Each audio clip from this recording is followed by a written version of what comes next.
नमस्कार बच्चों, कैसे हो? ठीक हो ना? आज मैं फिर आपके सामने आया हूँ एक नई विषय का एक नया मुद्दा लेके। पिछली कक्षा में या पिछले वीडियो में हमने ये अध्ययन किया था, इस दूसरे पार्ट में पाइथागोरस का प्रमेय, पाइथागोरस के ट्रिक और 30, 60, 90 महापार्श्व त्रिभुज के गुणधर्म तथा 45, 47, 90 महापार्श्व त्रिभुज के गुणधर्म का अध्ययन किया, उस पर आधारित प्रश्नों को हल किया। अब उसी कड़ी को आगे बढ़ाते हुए आज मैं आपके समक्ष प्रमेय प्रस्तुत करूंगा। ध्यानपूर्वक देखिए और समझिए। तो पहला प्रमेय है, आइए देखते हैं ब्लैक बोर्ड की तरफ। समरूपता और समकोण त्रिभुज का प्रमेय, ये नाम है, या हम इसको बोल सकते हैं दूसरी भाषा में समकोण त्रिभुज की समरूपता का प्रमेय। इसकी कथन को ध्यान से सुनिए कि समकोण त्रिभुज में कर्म पर खींचे गए शीर्ष लंब से निर्मित दोनों त्रिभुज परस्पर तथा मूल समकोण त्रिभुज के समरूप होते हैं। यानी कथन कह रहा है कि आपके सामने एक समकोण त्रिभुज बना है ABC, आप इसे देख रहे हैं। अब इस ABC में शीर्ष बिंदु 3 है, A, शीर्ष बिंदु A, शीर्ष बिंदु B, शीर्ष बिंदु C। तो हमने शीर्ष बिंदु B से एक शीर्ष लंब खींच दिया है, किस पर? AC पर। और इसके आधार पे हमारे पास दो त्रिभुज हो गए, त्रिभुज ADB, दूसरा BDC। अब ये दोनों त्रिभुज ABC के समरूप होंगे, ये आपको सिद्ध करना है। कैसे करना है? तो आइए पहले हम लिख देते हैं दत्त। दत्त में है अपना पहला कि त्रिभुज ABC में, अब ABC में त्रिभुज ABC दिखाई दे रहा है आपको इधर, ये छोटा सा एक चिन्ह बनाया गया, इसका अर्थ है कि कोण ABC का कितने अंश का है? 90 अंश का। यहाँ लिख देंगे कोण ABC बराबर 90 अंश। और साथ में ये भी देखिए रेख BD लंब है किस पे? रेख AC पे, ये भी लिखेंगे आगे। इसी में दत्त में की रेख BD लंब किस पे है? रेख AC पर। ये हमारे कथन सामने आपको देख के दत्त लिख दिया। अब साध्य करना है कि दो त्रिभुज में होता है, ये दोनों त्रिभुज मूल त्रिभुज कौन सा है? ABC के समरूप है। तो पहला साध्य होगा आपका फर्स्ट त्रिभुज ADB समरूप त्रिभुज ABC, देखिए पहला साध्य। और दूसरा देखिए त्रिभुज BDC समरूप त्रिभुज ABC।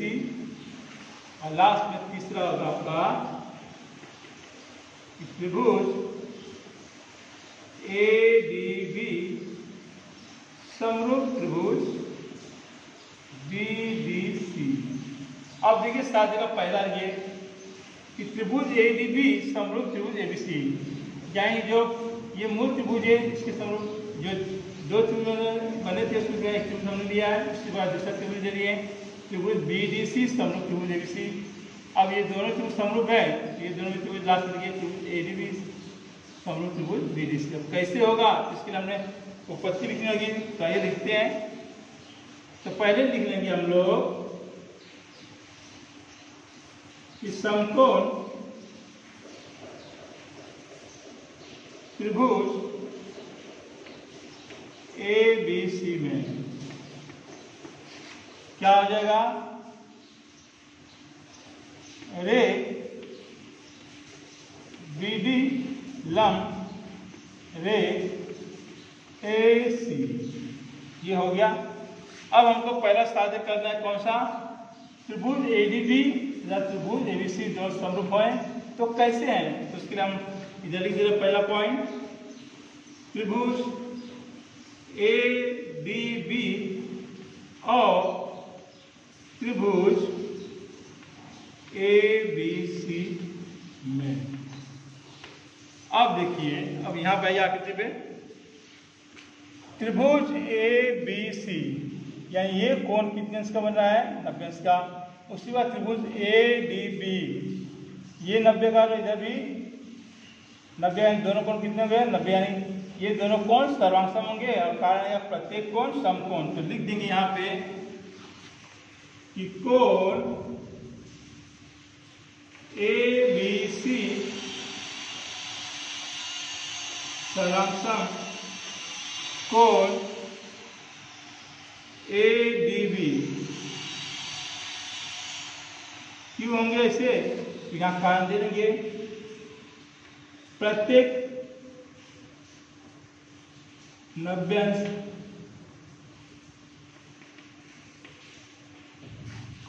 का कोण, या प्रत्येक ऐसा लिख सकते हो थोड़ा सा, प्रत्येक कोण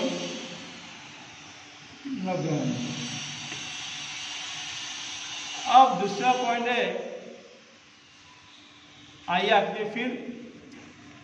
अब त्रिभुज ए बी सी और त्रिभुज ए डी बी में एक कोण सामान्य है। कौन सा कोण, देखिए ए बी सी नाम लिए, ए आर इसमें, ए डी बी नाम लिए, उसमें भी ए आर, यानी ये जो कोण है ए दोनों में सामान्य, यानी कोण बी ए सी समकोण बी ए डी और डी ए बी, यानी दोनों कोण, ये जो कोण है दोनों त्रिभुज में क्या होगा, सामान्य कोण, इसे दोनों ही कोण सर्वांग होंगे। यानी लिख देंगे यहाँ पे कोण बी ए सी सर्वांग कोण बी ए बी कैसे होंगे, कारण लिख देंगे, ये दोनों कोण कॉमन है दोनों त्रिभुज में, इसलिए सामान्य कोण। अब इसके पहले हम लोग समरूपता के त्रिभुज की कसौटियां पढ़ ले, जिसमें अगर दो त्रिभुज में दो शर्तें हमको मिल गई तो उसी दोनों शर्त के अनुसार ये दोनों त्रिभुज समरूप हो जाएंगे। तो त्रिभुज ए डी बी समरूप त्रिभुज ए बी सी, कौन सी कसौटी के अनुसार, तो ये कोण यानी को की कसौटी के अनुसार त्रिभुज ए डी बी समरूप त्रिभुज ए बी सी होंगे। तो लास्ट में लिख देंगे त्रिभुज ए डी बी समरूप त्रिभुज ए बी सी, किस कसौटी से, तो समरूपता की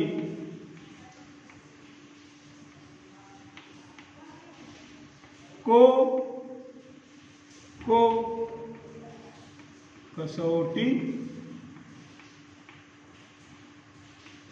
से, इसको दे देंगे कथन नंबर ए। अब उसी प्रकार जैसे हमने त्रिभुज ए डी बी समरूप किया त्रिभुज ए बी सी, उसके बाद जैसा शादी करना है त्रिभुज बी डी सी समरूप त्रिभुज ए बी सी करना है। तो दे देंगे फिर यहाँ पे सेकेंड पॉइंट, त्रिभुज बी डी सी और त्रिभुज ए बी सी में। अब ये दोनों त्रिभुज में भी देखिएगा, त्रिभुज बी डी सी 90 का कोण है, त्रिभुज ए बी सी भी 90 का कोण है, दोनों कोण कैसे सर्वांग समकोण। लिख देंगे हम लोग कोण बी डी सी सर्वांग कोण ए बी सी, कारण दे देंगे इसको कि प्रत्येक कोण कितने अंश का जी, 90 अंश का। अब उसी प्रकार फिर से जाएंगे, देख लो सामने त्रिभुज दिख रहे हैं यहाँ पे, त्रिभुज बी डी सी और त्रिभुज ए बी सी, ये दोनों ही त्रिभुज में एक शीर्ष बिंदु सामान्य कौन सा, यहाँ बी है, यहाँ पे बी, यानी कोण बी और कोण सी। तो यहाँ पे कोण बी दिखाई दे रहा है आपका 90 अंश का, बरोबर, यहाँ पे डी, तो ये हो गया कहानी। बचा ये सी दोनों में आ रहा है, कोण ए सी बी समकोण बी सी डी, क्यों है, क्योंकि ये दोनों ही त्रिभुज का क्या है, सामान्य कोण है। तो लिख देंगे कोण ACB सर्वांग कोण BC, उल्टा हो गया जी,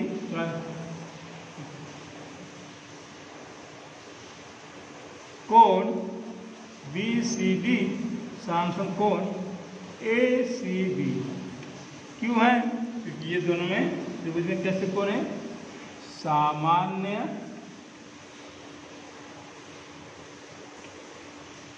कोण है। अब देखिए दोनों त्रिभुज में दो शर्तें मिल गई हैं, दो कोण मिल गया है, तो इस दो कोण के सहायता से हमारे दोनों त्रिभुज समरूप होंगे। समरूपता की किस कसौटी के आधार पे? तो समरूपता की को कसौटी के आधार पे त्रिभुज BDC समरूप त्रिभुज ABC होगा। यहाँ लिख देंगे त्रिभुज BDC समरूप त्रिभुज ABC किसकी वजह से हो रहा है? यहाँ लिख देंगे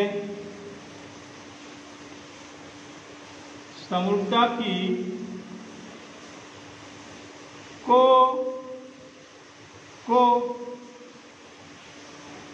कसौटी से, इसको लीजिए कक्षा नंबर 2। अब देखिए पॉइंट नंबर 3। अब पॉइंट नंबर 3 देखिए त्रिभुज ADB समरूप त्रिभुज ABC और त्रिभुज BDC समरूप त्रिभुज ABC, यानी कथन 1 और 2 को लेके जाएं तो दोनों ही कथन में त्रिभुज ABC यहाँ पे भी है, यहाँ पे भी, इसलिए त्रिभुज ADB समरूप त्रिभुज BDC हुआ किसके साथ? कथन नंबर 3, कथन नंबर 1 और 2 केस होगा। तो लिख देंगे यहाँ पे त्रिभुज ADB समरूप त्रिभुज BDC क्यों हो रहे? तो कथन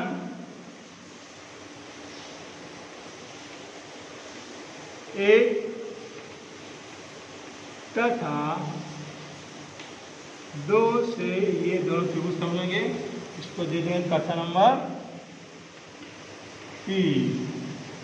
अब कथन 1, 2, 3 को देखेंगे तो त्रिभुज ADB समरूप त्रिभुज BDC समरूप त्रिभुज ABC हो सकता है, बिल्कुल हो सकता है। तो पॉइंट नंबर 4 त्रिभुज ADB समरूप त्रिभुज BDC समरूप त्रिभुज ABC होंगे। किसकी वजह से होंगे?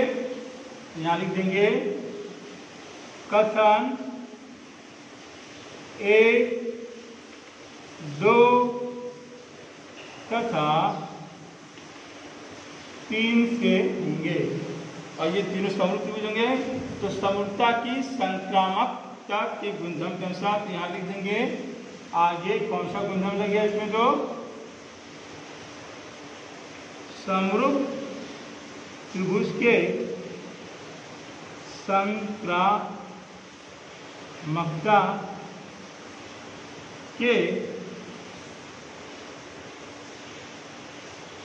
गुणधर्म से, ये इस प्रकार हमारा समकोण त्रिभुज समरूपता का प्रमेय होगा। आपने ध्यान को देखा होगा, अच्छी तरह समझे होंगे। अब चलते हैं इसी कड़ी को बढ़ाते हुए दूसरे प्रमेय पे, जिसे हम कहते हैं ज्यामिति माध्य का प्रमेय, जो आपके सामने ब्लैक बोर्ड पे लिखा गया है। ज्यामिति माध्य का प्रमेय कथन पे ध्यान दीजिएगा कि समकोण त्रिभुज में शीर्ष बिंदु से कर्ण पर खींचा गया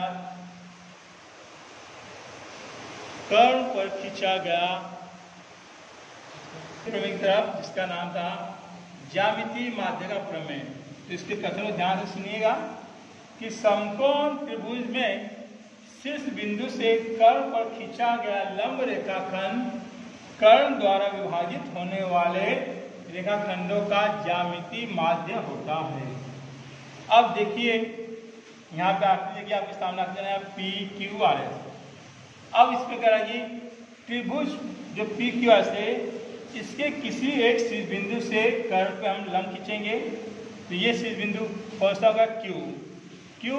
और ये सामने जो पी आर भुजा है उसको हम कहते हैं कर्ण है।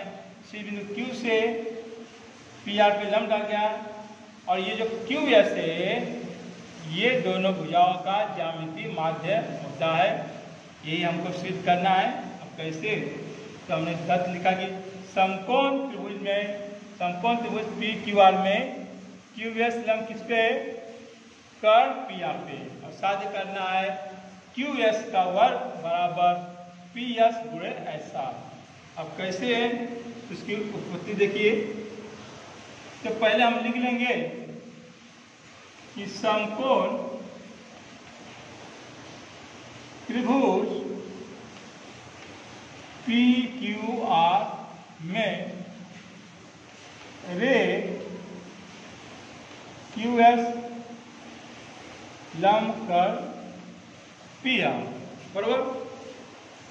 अब ये आकृति आप अगर ध्यान देंगे तो अब इसके पीछे हमने समकोण त्रिभुज की समरूपता का प्रमेय पढ़ा। तो इसी के अनुसार हम लोग दो त्रिभुज समरूप कर सकते हैं। तो कौन सा त्रिभुज? तो देखिए लेने जा रहे हैं त्रिभुज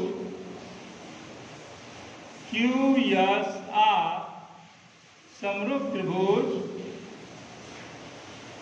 पी एस क्यू। दोनों होंगे किसकी वजह से होंगे? तो कारण देता हूं समकोण त्रिभुज की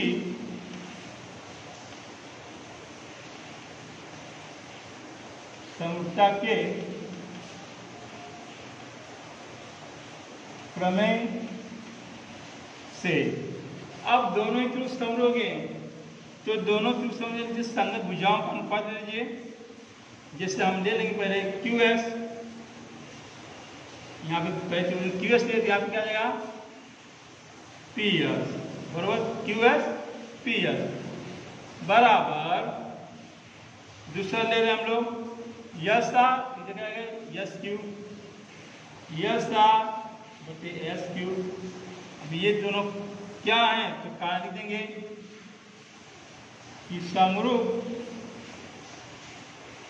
त्रिभुज की संगत भुजाएं कैसी होती है? तो समानुपाती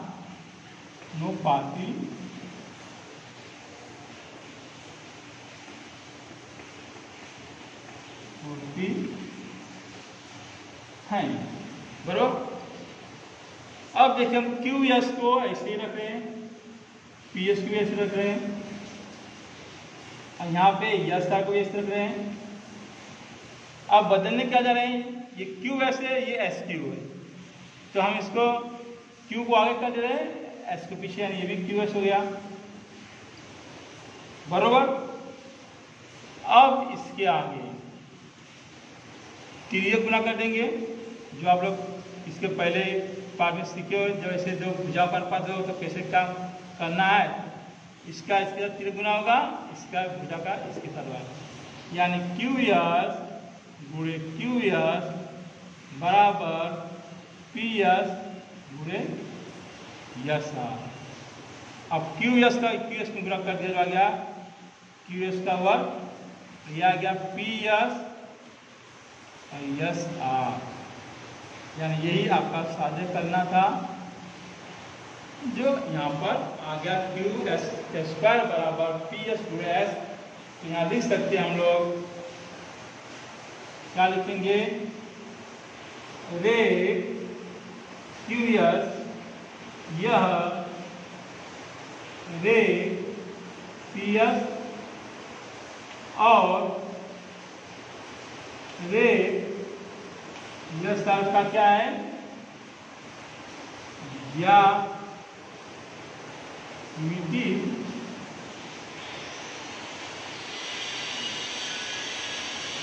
माध्य है। ये हो गया हमारा दूसरा प्रमेय। इस प्रमेय का हमको सवाल में उपयोग करना होता है जो आगे आने वाले प्रश्न में इसका उपयोग करेंगे। और इसके आखिरी में है आपका तीसरा और अंतिम प्रमेय इसका कि पाइथागोरस का प्रमेय। तो पाइथागोरस के बारे में आप लोग जानते ही हो, जो पहले से हम बोलेंगे कक्षा 7 में सीखते आ रहे हैं कि पाइथागोरस का प्रमेय क्या होता है। कि पाइथागोरस के प्रमेय के लिए हमें एक समकोण त्रिभुज की आवश्यकता होती है, और समकोण त्रिभुज में जो कर्ण का वर्ग शेष अन्य दो भुजाओं के वर्गों के योगफल के बराबर होता है। ये है आपका पाइथागोरस का प्रमेय कथन, जो यहाँ पे हमने लिख दिया कि समकोण त्रिभुज में कर्ण का वर्ग शेष दो भुजाओं के वर्गों के योगफल के बराबर होता है। ये हमको सिद्ध करना है। अब कैसे, तो पहले लिख देते हैं, आपकी बना दिया हूँ त्रिभुज ABC, लिख देंगे यहाँ पे त्रिभुज ABC में।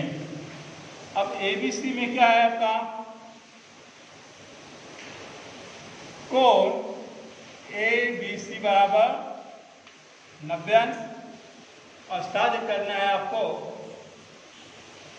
AC का स्क्वायर बराबर AB का वर्ग प्लस BC का वर्ग, यानी कर्ण है AC और ये जो शेष दो बची हुई भुजा है ये दोनों के वर्गों का फल किसके बराबर है, कर्ण के वर्ग के बराबर है।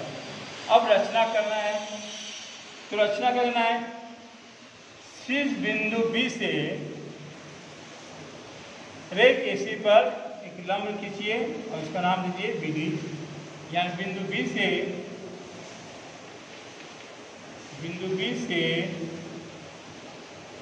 कर्ण AC पर रेख BD लंब खींचिए, जैसे खींचेंगे तो आपको मिल जाएगा बिंदु A, बिंदु D, बिंदु C, तीनों ही कैसे लेंगे, एक रेखीय हो जाएंगे। अब है उपपत्ति। अब उपपत्ति में ये देखें बिल्कुल आकृति, बिंदु बिल्कुल आकृति आपकी पहले जो प्रमेय के समकोण त्रिभुज समरूपता का बिल्कुल ऐसा ही दिख रहा है। तो पहले हम लिख देंगे त्रिभुज ABC में कोण ABC बराबर 90 अंश और रेख BD लंबकर AC। अब इसके आगे अब 1 2 3 टोटल कितने त्रिभुज मिले हैं, 3 है। पहला त्रिभुज है ABC, दूसरा त्रिभुज ADB और तीसरा त्रिभुज है BDC, और ये तीनों त्रिभुज समरूप होंगे किसकी वजह से, समकोण त्रिभुज की समरूपता के प्रमेय के अनुसार। तो यहाँ लिख देंगे त्रिभुज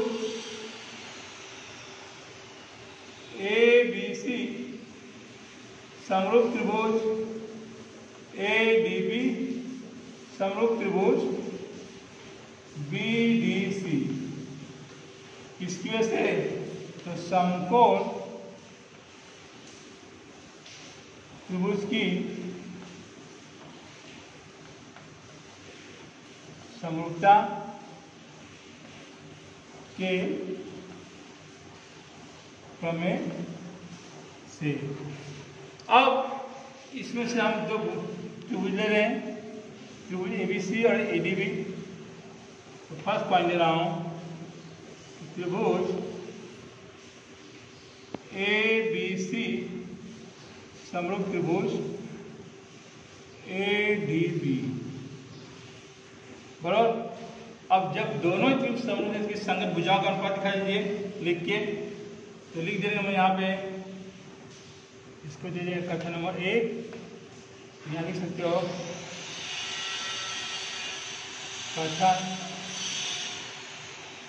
1 से तो AB बटे AD, BC यहाँ पे AB लिए तो यहाँ पे क्या आएगा AD बराबर BC लिए तो यहाँ पे आएगा BB, और यहाँ पे AC ले लिए तो यहाँ पे क्या जाएगा AB। आई बात समझ में। और ये क्या है, तो समरूप त्रिभुजों की संगत भुजा।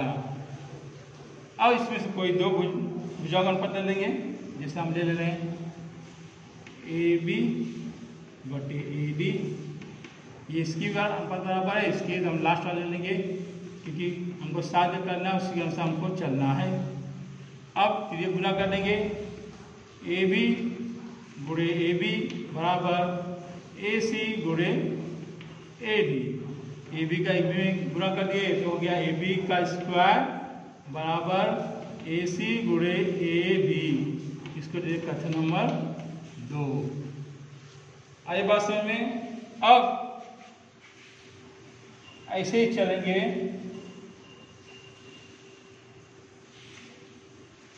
दूसरा त्रिभुज देखिए, त्रिभुज ए बी सी और बी डी सी। त्रिभुज ए बी सी समरूप त्रिभुज बी डी सी, ये भी किस लिए, तो कथन 1 से।